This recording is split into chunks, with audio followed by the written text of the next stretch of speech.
దినచర్యల పాఠాలు.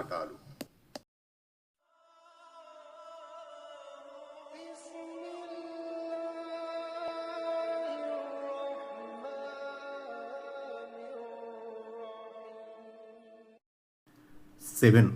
దుశ్శకునం. అంటూ వ్యాధి లేదు, దుశ్శకునము లేదు. మంచి మాటయే నాకు మంచి శకునంగా అనిపిస్తుందని ప్రవక్త సల్లల్లాహు అలైహి వసల్లం ప్రవచించినట్లు అనస్ రజియల్లాహు అన్హు ఉల్లేఖించారు.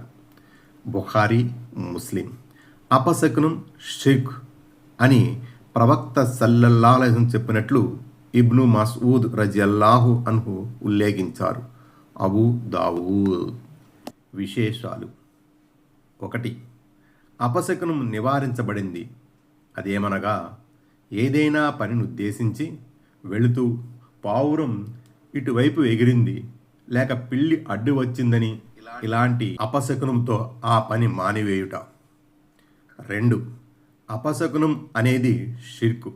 ఎందుకనగా అల్లాహ్ తప్ప ఇతరులలో లాభనష్టాలు కలిగించు శక్తి ఉందన్న నమ్మకంతో అది ఒక పని వదిలివేయటకు కారణమవుతుంది.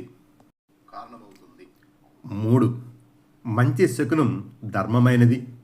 ఎందుకంటే అందులో అల్లాహపై మంచి నమ్మకము మరియు సద్భావం ఉంటుంది కాబట్టి.